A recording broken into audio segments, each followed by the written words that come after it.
বুক বরাবর হঠাৎ করে পিছন থেকে আসে, ওরা সামনে। কিছুদিন আগেও আমার থানায় ছিল, সে আজকে নেই।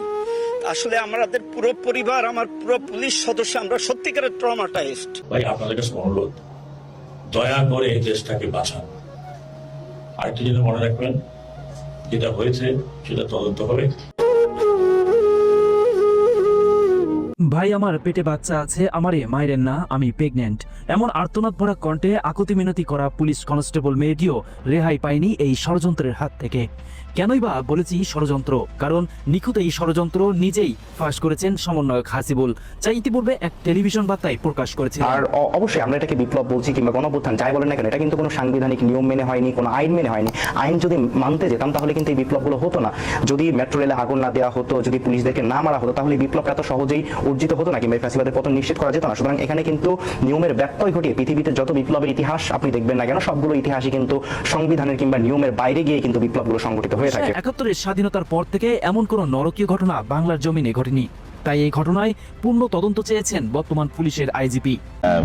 এক পর্যায়ে এটা আসলে কোটা বিরোধী আন্দোলন ছিল না। এটা আপনি যদি শেষ পর্যায়ের দিকে যে সাংঘর্ষিক অবস্থাটা হয়েছে, নৈরাজ্য যারা সৃষ্টি করেছে এবং তাদের সঙ্গে মূলত ফাইটটা হয়েছে আইন শৃঙ্খলা বাহিনীর।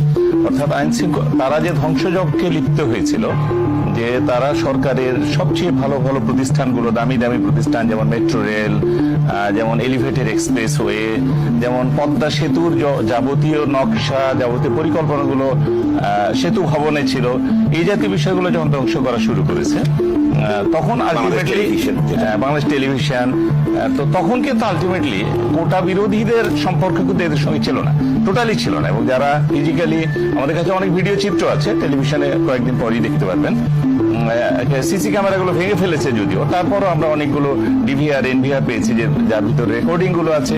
আমাদের এই যে এখানে নথি আছে যে শিবিরের 3টা আইডি থেকে কমিউনিকেশন গুলো আছে, কাশফুল, স্বপ্নচারী এবং বাঁশের কেল্লা, 3টার কমিউনিকেশন আজকে সময় টিভিতে এগুলো দেখাচ্ছে। তো একটা পর্যায়ে কিন্তু আলটিমেটলি কোটা বিরোধীরা এর সঙ্গে কোনোভাবেই সংশ্লিষ্ট ছিল না, ছিল হচ্ছে যারা রাষ্ট্র বিরোধী এবং সরকার বিরোধী তারা ছিল।